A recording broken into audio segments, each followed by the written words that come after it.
everybody!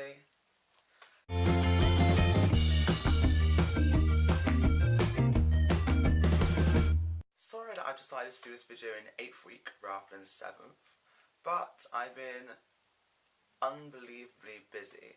I have my final project report in for Friday morning, which counts as a quarter of this year, and I have an exam on Tuesday, which I still haven't revised for, which is going to be interesting. Plus, I've had loads of things to curb in terms of trying to organise funding and events for my medical society, and the run up of tute work.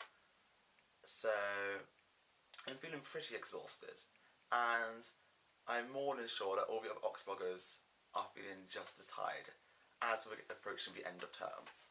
Either way, I thought that today I would talk to you about the volunteering and charity opportunities that are available here in Oxford. I'm sure most of you are already involved in things like volunteering. It's still a huge part of the Oxford lifestyle. So, volunteering is split into two main categories really-ish. So you have access work, and then you have everything else.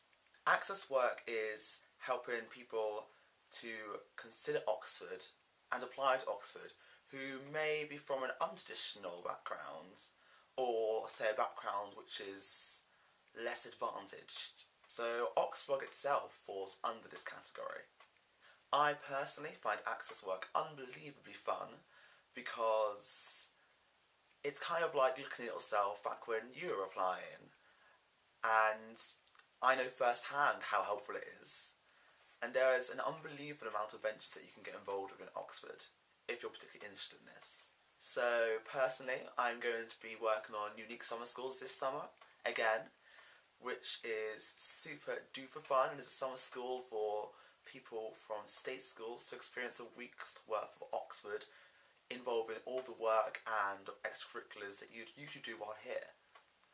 If you're currently in year 11, then definitely look into this, as you'll be able to apply when you reach year 12. And it's completely free. Also, just last week I was shadowed by a potential applicant. By shadow, I mean he just followed me around on my day-to-day life in Oxford. We went to some lectures, we walked around Oxford and my college, showed him around, answered lots of questions on a one-to-one basis, and shadowing is a huge thing in Oxford, lots of people do it. Then there are also loads of opportunities to do, say, tours of Oxford, tours of your college, conferences around the country, returning to your old school, and different initiatives in Oxford will support you in all of these activities. But that's just a tiny amount of all the access work that goes on in Oxford, and absolutely millions of pounds are funneled into it because obviously it's such an important thing to do. Thinking of it, I'm actually going to a drinks event tonight for lots of people within my college to thank us for all the access work that we've done, which is going to be pretty exciting because yay, drinks and cake.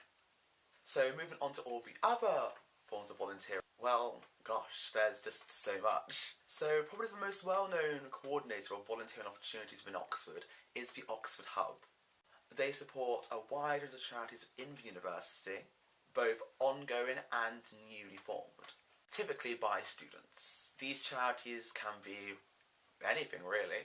So I've worked with Branch Up, which is this charity which takes disadvantaged children on activity days, which you might not be able to usually experience, which is super fun because I also get to enjoy them because we go to like massive parks and wildlife centres and everything. It's amazing.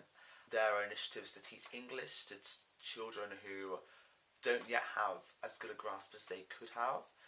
There are environmental projects, community projects, the list goes on. The Oxford Hub is indeed pretty well established and has lots of bigger opportunities as well in terms of social enterprise schemes and internship opportunities. So just last year I did an internship via the Oxford Hub with a charity in Cambridge which works on liaising between rare disease patient groups, pharmaceutical companies and researchers. So you've got the whole level from the grassroots up in terms of charities which the Oxford Hub works with. The Hub is even linked to this really great restaurant in Oxford called the Tell Street Kitchen, where all the profits are fed back into the hub. And I'd advise, if you're in Oxford, checking it out. Another big one in Oxford is Raise and Give, RAG. This is a national volunteering and charity programme. They do loads of cool things in Oxford. So they have an annual ball, RAG Ball, which is probably one of the most affordable balls that occur each year. Then they do some other cool things like RAG blind dates, where, you literally go on blind dates with random people around Oxford, which is always interesting, especially if you get one of your friends to fill out your form for you. Otherwise, they do typical rates for donations, as well as the less typical bungee jumping and fire walking, all in the aim to fundraise. Then there are just so many other charities in Oxford and volunteering opportunities that have been set up. Probably one of the most well-known, although also national ones, is Jailbreak, where the main aim is to travel as far away from your university as possible within a certain time frame without spending any money. So go on destinations and lifts and, I don't know, people letting you on their private jets, which seems to occur sometimes.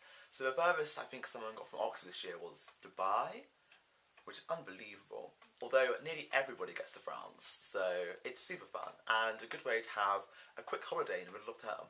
Otherwise, it's unbelievably easy to set up your own organisations and charities and such as. Just within the last year, I've been involved with a couple of things that have been newly set up. So working as play helpers within the paediatric outpatients at the main hospital, and Teddy Bear Hospital, where we help children become less scared of clinical settings. And then, of course, there are so many more that I've probably not even heard of or haven't had time to get involved with. Finally, there are even charities which will continue to be involved with Oxford students, even when we're no longer students. For example, Given What We Can is a huge initiative here, where graduates pledge a certain amount of their future salary to be given to the most effective charities in the world. And they do really well. So lots of people in Oxford really are involved with lifelong altruism, as it seems. Well, that's just a small flavour of what goes on here. And so if you really like helping people, or animals, or the environment, there's so much here for you. Anyway, that's all for this week. If you have any questions, drop them in the comments below, and I will see you at the start of next term.